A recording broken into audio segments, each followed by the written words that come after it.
വെള്ളമെത്തി സ്ഥിരീകരിച്ച് കാലാവസ്ഥാ വകുപ്പ്. എല്ലാ ജില്ലകളിലും യെല്ലോ അലർട്ട്. ചേർത്തലയിൽ വെള്ളക്കെട്ടിൽ വീണ് ഒരാൾ മരിച്ചു. കൊല്ലത്ത് ഒഴുക്കിൽപ്പെട്ട് കാണാതായ ആളുടെ മൃതദേഹം കണ്ടെത്തി.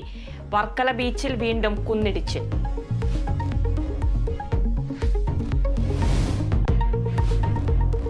സ്വർണ്ണക്കടത്തിൽ ശശി തരൂർ MP-യുടെ PA കസ്റ്റംസിന്റെ പിടിയിൽ. ശിവകുമാർ പ്രസാദ് ഉൾപ്പെടെ 2 പേർ പിടിയിലായത് ഡൽഹി വിമാനത്താവളത്തിൽ വെച്ച്. 500 ഗ്രാം സ്വർണം പിടിച്ചെടുത്തു. അറസ്റ്റ് ഞെട്ടിച്ചെന്നും നിയമം നിയമത്തിന്റെ വഴിക്ക് പോകട്ടെ എന്നും ശശി തരൂർ. സർക്കാർ ഭൂമി കയ്യേറി നിർമ്മിച്ച ആരാധനാലയങ്ങൾ പൊളിച്ചു നീക്കണമെന്ന് ഹൈക്കോടതി. 1 വർഷത്തിനുള്ളിൽ പൊളിച്ചു നീക്കൽ നടപടി പൂർത്തിയാക്കണം. കയ്യേറി നിർമ്മിച്ച ആരാധനാലയങ്ങൾ കണ്ടെത്താൻ ചീഫ് സെക്രട്ടറിക്ക് നിർദ്ദേശം. ഒരു മതത്തിനും സർക്കാർ ഭൂമി കയ്യേറി ആരാധന നടത്താൻ അനുമതിയില്ലെന്ന് നിരീക്ഷണം.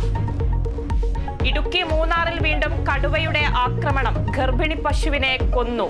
ചത്തത് കടലാർ സ്വദേശി സ്റ്റീഫന്റെ പശു. ജോസ് കെ മാണിക്ക് ഭരണപരിഷ്കാര കമ്മീഷൻ ചെയർമാൻ സ്ഥാനം നൽകി അനുനയിപ്പിക്കാൻ നീക്കം. രാജ്യസഭാ സീറ്റിൽ LDF ഉഭയകക്ഷി ചർച്ച ജൂൺ 6 മുതൽ. കേരള കോൺഗ്രസ് M ഉൾപ്പെടെയുള്ള പാർട്ടികളുമായി ചർച്ച നടത്തും.